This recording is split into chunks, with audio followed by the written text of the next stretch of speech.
और अब देखते हैं खबरें फटाफट अंदाज में।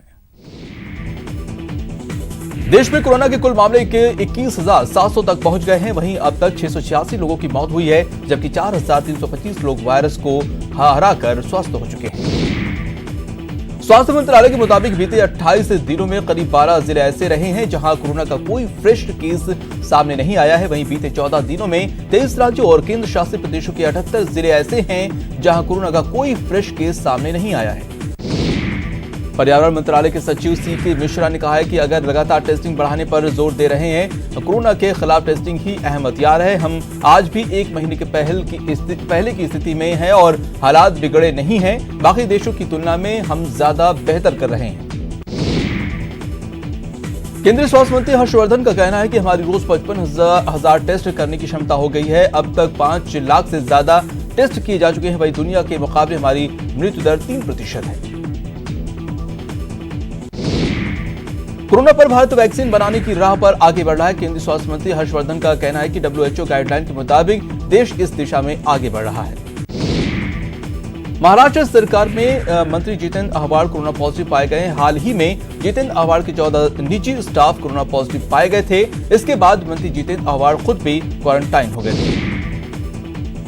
महाराष्ट्र में कोरोना पॉजिटिव का आंकड़ा 5,600 के पार पहुंच गया है। अकेले मुंबई में 3,446 केस सामने आ चुके हैं। वहीं 151 लोगों की मौत हो चुकी है।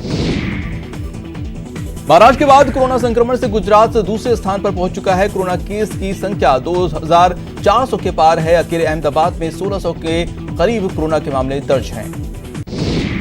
गुजरात के बड़ौदा में सेना के 3 कर्मचारी कोरोना पॉजिटिव पाए गए हैं। शुरुआती जानकारी में पाया गया है कि वो एक ATM पर गए थे जहां पर वो संक्रमण का शिकार हुए। कर्मचारी से जुड़े 28 लोगों को क्वारंटाइन कर दिया गया है। दिल्ली में कोरोना के केस के साथ ही रिकवर होने का प्रतिशत बढ़ रहा है। 724 लोग अब तक रिकवर हो चुके हैं। दिल्ली में कोरोना से कुल मरीजों की संख्या 248 पहुंच गई है। दिल्ली में 48 लोगों की मौत हुई है।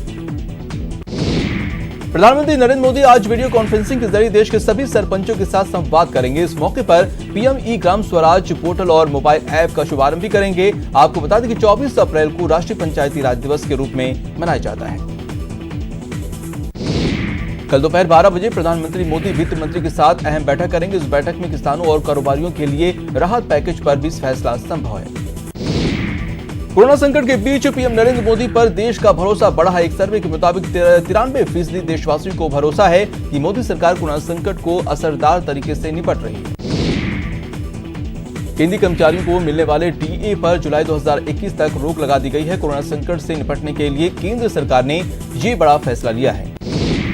सोनिया गांधी ने CWC की मीटिंग में मोदी सरकार की कोरोना रणनीति पर सवाल उठाए हैं। सोनिया ने PPE किट की कमी और खराब गुणवत्ता वाली टेस्टिंग किट का मुद्दा उठाया। सोनिया ने पूछा कि बगैर जांच किए भारत कोरोना के संकट से कैसे लड़ेगा। सीएम अशोक गहलोत ने CWC की बैठक के दौरान सोनिया गांधी को प्रदेश के मौजूदा हालात की जानकारी दी। मुख्यमंत्री ने कोरोना रोकथाम लॉकडाउन की पालना सहित गरीबों और जरूरतमंदों को राशन वितरण की जानकारी दी।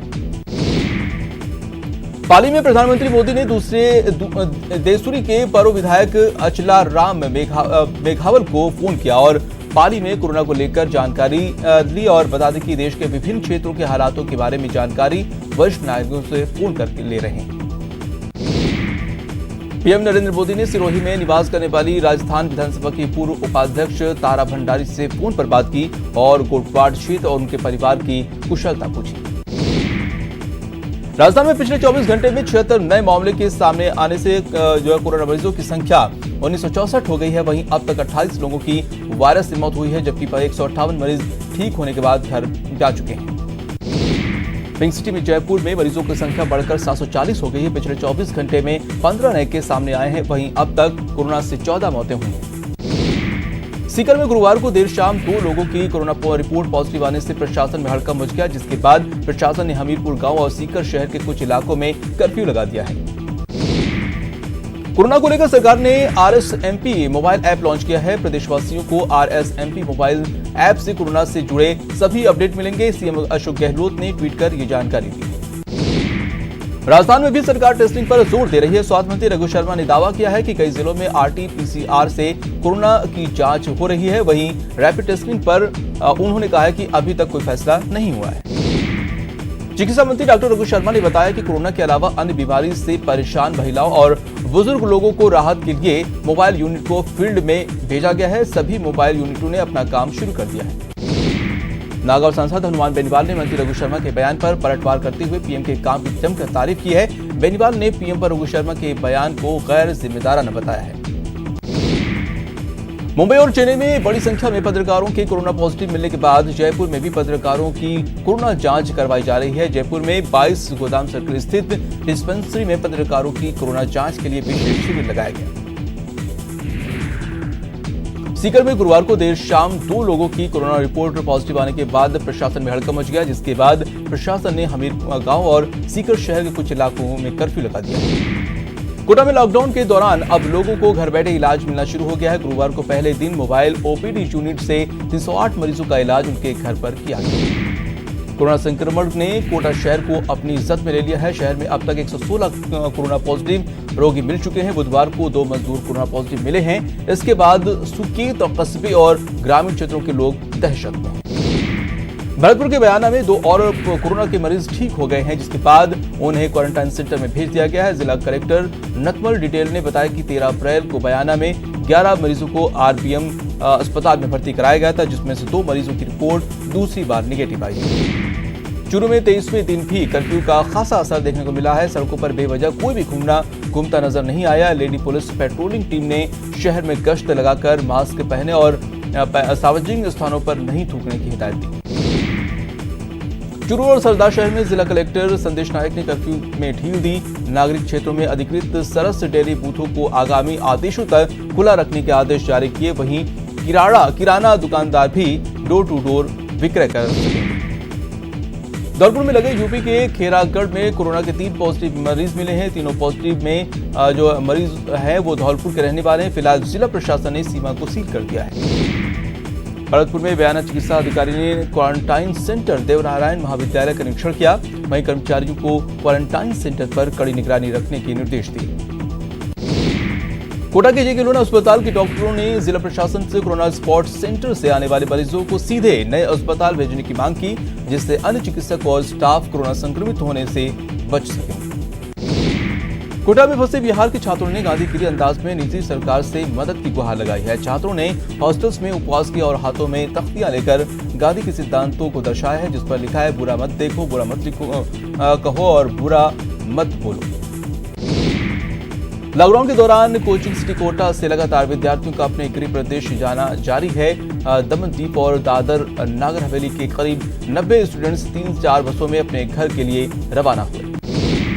कोरोना संकट में लगाए गए लॉकडाउन को लेकर डीजीपी ने उदयपुर दौरे पर रहे और विभिन्न क्षेत्रों का दौरा कर व्यवस्थाओं का जायजा लिया और आवश्यक दिशा निर्देश दिए।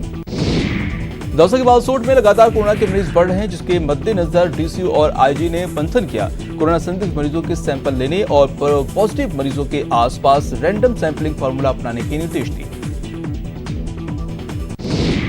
करौली के जिला कलेक्टर और एसपी गुरुवार को टोडा भीम क्षेत्र के दौरे पर रहे। इस दौरान उन्होंने उपखंड कार्यालय में उपखंड स्तरीय अधिकारियों की बैठक ली। इस दौरान कोरोना से बचाव को लेकर की गई तैयारियों की समीक्षा की और आवश्यक दिशा निर्देश दिए। बीकानेर के एसपी ग्रामीण ने कोलायत उपखंड के दौरा किया। इस दौरान आपको बता दें कि उन्होंने पुलिस जवानों का कोरोना से बचने के लिए सुरक्षा रखने समेत अन्य जरूरी निर्देश दिए। भरतपुर में corona fighter team flag march कर लोगों को जागरूक कर रही है। टीम ने लोगों को मास्क और सैनिटाइजर इस्तेमाल करने की सलाह दी। कोरोना वायरस को लेकर सवाईमाधोपुर कलेक्टर सभागार में पत्रकार वार्ता का आयोजन किया गया, जिसमें अतिरिक्त जिला कलेक्टर और अतिरिक्त पुलिस अधीक्षक समेत चिकित्सा अधिकारी शामिल हुए। जैसलमेर में प्रशासन ने वाहनों की व्यवस्था कर प्रवासी मजदूरों को उनके गृह जिलों के लिए रवाना किया। यहां से 3000 मजदूर अपने गृह जिले के लिए रवाना हुए। रवाना होने से पहले मजदूर काफी खुश थे। सवाईमाधोपुर में कोरोना वायरस के चलते लॉकडाउन है। इसी के चलते रमजान के पर्व को लेकर मुस्लिम संप्रदाय के पदाधिकारियों ने लोगों से घर पर ही रहकर रमजान मनाने का आह्वान किया है। अलवर के मालाखेड़ा ग्राम पंचायत की बैठक आयोजित हुई, जिसमें आखातीज के सावे पर ग्राम पंचायत क्षेत्र में कोई भी सामाजिक समारोह आयोजित नहीं करने का फैसला लिया है। लॉकडाउन में पैदल चल रही आदिवासी बच्ची की मौत के बाद सांसद किरोड़ी मीणा ने उनके परिवार वालों को 1 लाख की सहायता भेजी है और छत्तीसगढ़ के सीएम से परिवार को सहायता देने का निवेदन किया। तेलंगाना से छत्तीसगढ़ के लिए बच्ची जा रही थी। कोरोना संकट में मदद के लिए टोडा भीम के किराना व्यापारियों ने जिला कलेक्टर सहायता कोष में 1,01,000 रुपए की नगद राशि भेंट की है। कोरोना संकट के मद्देनजर सीएम सहायता कोष में अंतर्राष्ट्रीय तीरंदाज रजत चौहान ने 2,11,000 की आर्थिक सहायता दी है। सहायता राशि का चेक खेल मंत्री को सौंपा गया। वहीं पूर्व शूटर अपूर्व चंदेला ने भी 5 लाख की सहायता राशि दी है। धौलपुर में जिला कलेक्टर ने रेलवे स्टेशन पर पहुंचकर अपने हाथों में जरूरतमंदों और असहाय लोगों को खाना खिलाया। कलेक्टर यहां हालातों का जायजा लेने पहुंचे। डूंगरपुर में वैष्णवी सेवा संस्थान और राम रोटी अन्न क्षेत्र की ओर से जरूरतमंदों को राहत पहुंचाई जा रही है। ये संस्थाएं रोजाना 400 लोगों को भोजन उपलब्ध करा रही है। प्रधानमंत्री कल्याण योजना के तहत बीकानेर से 2,160 मैट्रिक टन दाल राहत के तौर पर केरल में पहुंचाई जाएगी। जिला कलेक्टर कुमार पाल गौतम ने गाड़ी को हरी झंडी दिखाकर रवाना किया। झालावाड़ के शहीद निर्भय सिंह स्मारक समिति के सदस्यों ने अशोक चक्र विजेता शहीद निर्भय सिंह के स्मारक पर श्रद्धा सुमन अर्पित किए और सड़क से गुजर रहे राहगीरों की मास्क का वितरण किया और आम जन को कोरोना वायरस से बचाव के उपायों की जानकारी दी। टोंक में बेजुबान परिंदों के लिए 100 से ज्यादा परिंदे बांधे जाने का अभियान चलाया, जिसका संयुक्त रूप से पीपल फॉर एनिमल और दादू दयाल पर्यावरण संस्थान की ओर से शुभारंभ कर दिया गया है। चूरू कलेक्टर परिसर में पुजारी ने परिंदों के लिए घोंसले और परिंदे लगवाए और कलेक्टर नायक ने पुजारी के काम की सराहना की। जयपुर में कोरोना के कारण जानवर और पशु पक्षी भी परेशान है। ऐसे में पक्षियों के लिए 1,000 परिंदे लगवाए जा रहे हैं। टोंक में सर्किट हाउस के सफाईकर्मी समेत 2 कर्मचारी कोरोना पॉजिटिव पाए गए हैं, जिसके बाद गुरुवार को नगर परिषद की ओर से पूरे सर्किट हाउस परिसर में व्यापक स्तर पर सैनिटाइजेशन अभियान चलाया गया। बीकानेर में एक बच्चे ने कोरोना संकट में अपना योगदान दिया है। दिव्यांशु ने अपनी गुल्लक से सभी रुपए मुख्यमंत्री सहायता कोष में दिए। बच्चे दिव्यांशु पुरोहित ने 2,100 रुपए जिला कलेक्टर को सौंपे हैं। राजनांदगांव के कांकरोली की चौपाटी और बस स्टैंड पर जागरूकता को लेकर रंगोली बनाई गई, जिसमें कोरोना संक्रमण से बचाव के तरीके और सोशल डिस्टेंसिंग के लिए घरों में बने रहने के संदेश दिए। धौलपुर के कोतवाली थाना क्षेत्र के विभिन्न गांवों में जागरूकता अभियान चलाया गया। वहीं पुलिस ने ग्रामीणों को लॉकडाउन की जानकारी देते हुए सोशल डिस्टेंसिंग का संदेश दिया। सवाई माधोपुर में परशुराम जयंती पर ब्राह्मण समाज की ओर से अभी से विभिन्न प्रतियोगिताएं आयोजित की जा रही हैं। कोरोना वायरस के चलते लॉकडाउन के दौरान ऑनलाइन चित्रकला प्रतियोगिता का आयोजन किया गया। लॉकडाउन के चलते कई लोग इस खाली समय में कई अनूठे कार्य कर रहे हैं। श्री माधोपुर कस्बे के वार्ड नंबर 8 के रहने वाले राजेंद्र कच्छावा ने 5 फुट 11 इंच की लंबी जूती बनाई है। इस बड़ी जूती को राजेंद्र रिकॉर्ड बुक के लिए भेजना चाहते हैं।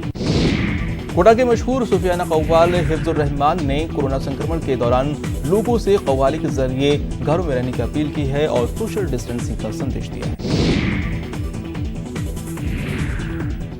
और फिलहाल यहाँ पे रुकते हैं छोटे से ब्रेक के लिए। ब्रेक के बाद आपका स्वागत है। कुछ और अहम खबरें फटाफट अंदाज में। भरतपुर में झोलाछाप डॉक्टर के खिलाफ जिला प्रशासन एक्शन में है। यहां अवैध रूप से चल रहे अस्पताल को सीज किया और कई फर्जी डॉक्टर को गिरफ्तार किया है। कोटा पुलिस ने 20 लोगों को गिरफ्तार किया है। इन सभी पर मास्क नहीं पहनने और धूम्रपान करने और लॉकडाउन का उल्लंघन करने का आरोप है। वहीं 52 वाहन चालकों के खिलाफ भी कार्रवाई की है। कोटा के केवल नगर गांव में सोशल डिस्टेंसिंग की धज्जियां उड़ाते नजर आए। गांव में जैसे ही राशन की गाड़ी पहुंची, लोग जमा हो गए और किसी तरह कोई मास्क भी नहीं पहना था। अजमेर के जेएल अस्पताल में असलियत एक परिवार के 4 सदस्यों ने भागने की कोशिश की। इस दौरान उन्होंने ड्यूटी पर तैनात स्टाफ और महिला पुलिसकर्मियों के साथ बदसलूकी भी की। बाद में उन्हें समझाइश कर वापस वार्ड में शिफ्ट किया गया। भरतपुर के खो इलाके में लेन-देन के मामले में एक ही परिवार के 2 गुट आपस में भिड़ गए, जिससे हिंसक झड़प में 4 लोग घायल हो गए हैं। इनमें से एक की हालत गंभीर बनी हुई है। अलवर के मालाखेड़ा के लॉकडाउन के दौरान कपड़े की दुकान गांधी चौक में खुली थी। सूचना मिलने पर पुलिस मौके पर पहुंची और दुकान को सीज कर दिया। कोटा की नयापुरा पुलिस ने अंतर्राज्यीय चंदन तस्कर को गिरफ्तार किया है। आरोपी रईस लखान को एमपी के राजगढ़ के सारनपुर से गिरफ्तार किया है। इसके 1 दर्जन चंदन पेड़ चोरी की बात को कबूल किया। कोटा के रंगपुर रोड किनारे आग लगने से हड़कंप मच गया। इस दौरान दर्जन भर गायें झुलस गई, जिनका इलाज जारी है। अजमेर में डॉक्टर्स के साथ वसूली के मामले में आईएएस दंपति के खिलाफ कार्रवाई की गई। कलेक्टर विश्व मोहन शर्मा के आदेश पर एसडीएम अतिका शुक्ला को कोविड-19 नोडल अधिकारी पद से हटा दिया गया। करोल नगर परिषद सभापति और आयुक्त के बीच विवाद खुलकर सामने आ गया है। आयुक्त के आरोपों पर सभापति ने पलटवार किया है। इससे पहले खाद्य मंत्री की बैठक में भी दोनों ने एक दूसरे पर आरोप लगाए। जैसलमेर में फसल बीमा योजना के तहत खरीफ 2019 का बीमा क्लेम किसानों को बांट दिया गया है। अब तक 7 लाख से ज्यादा किसानों को 1240 करोड़ की बीमा क्लेम की राशि का वितरण किया गया है। अलवर में बढ़ती गर्मी को देखते हुए व्यापारियों ने एसडीएम रामचरण शर्मा को ज्ञापन सौंपा है। ज्ञापन में इलेक्ट्रॉनिक की दुकान खोलने की अनुमति मांगी है। कोटा में शहरवासियों को थोड़ा राहत मिली है, जिससे तापमान में गिरावट दर्ज हुई है। वहीं सवेरे के समय बादल छाए रहे और धूल भरी आंधी चली। जयपुर राजभवन में राज्यपाल कलराज मिश्र ने बीसी के और इस दौरान राज्यपाल ने पश्चिम क्षेत्र सांस्कृतिक क्षेत्र के सदस्य के साथ चर्चा की और कलाकारों को राहत देने के निर्देश दिए। लॉकडाउन के चलते मजदूरों को रोजगार उपलब्ध करवाने के मकसद से नरेगा योजना को फिर से शुरू किया जा रहा है। इसके लिए राजसमंद जिला परिषद एसीयू ने सांसद आदर्श गांव तासोल में नरेगा कर्मचारियों को प्रशिक्षण दिया। चूरू के सालासर में कोरोना के चलते पुजारी परिवार ने पूजा अर्चना सोशल डिस्टेंसिंग के तहत की। 18 मार्च से सालासर मंदिर का पट बंद है। मंदिर का पट 250 साल में पहली बार बंद हुआ है। दौसा पुलिस ने लॉकडाउन में भी 2500 मामले में कार्रवाई की है। वहीं पुलिस ने सख्ती बरतते हुए कई वाहनों को भी जब्त किया है। डूंगरपुर पुलिस पास के नाम पर बेवजह घूमने वालों के खिलाफ सख्ती बढ़ा दी है। प्रशासन दुकानदारों और ऑफिस जाने वालों के खिलाफ पास जारी किए हैं। कोटा की कैथून पुलिस ने बड़े पैमाने पर लॉकडाउन का उल्लंघन करने वालों के खिलाफ कार्रवाई की है। पुलिस ने इस दौरान 150 मोटरसाइकिलों को जब्त किया है और कई वाहन चालकों के चालान काटकर छोड़ दिए हैं। भरतपुर में लॉकडाउन को लेकर पुलिस ने सख्ती और बढ़ा दी है और बिना मास्क के घूमने वालों को दंडित किया जा रहा है। भीलवाड़ा में कलेक्टर राजेंद्र भट्ट ने शहर के अलग अलग इलाकों का दौरा किया और स्थिति का जायजा लिया। वहीं सुरक्षा कर्मियों का भी हौसला बढ़ाया। राजस्थान से मजदूरों का पलायन जारी है। पैसा और खाना खत्म हो जाने के बाद बिहार के रहने वाले मजदूर अमेरिका साइकिल से ही अपने गांव निकल पड़े हैं। उनके साथ और भी कई साथी मौजूद हैं। कोरोना दौर में बचाव के लिए कोटा के एक इलेक्ट्रीशियन ने भी जुगाड़ से सेंसर वाली सैनिटाइज मशीन तैयार की है, जिसको इलेक्ट्रीशियन ने चिकित्सा विभाग को सौंपा है। भरतपुर में कोरोना वायरस को रोग प्रतिरोधी क्षमता बढ़ाने के लिए काढ़ा तैयार किया गया है। 100 ग्राम के करीब 1500 आयुर्वेदिक काढ़ा के पैकेट पुलिस प्रशासन समेत दूसरे विभागों के अधिकारी कर्मचारी को भिजवाए गए। और इसी के साथ इस बुलेटिन में इतना ही। मुझे दीजिए इजाजत। नमस्कार।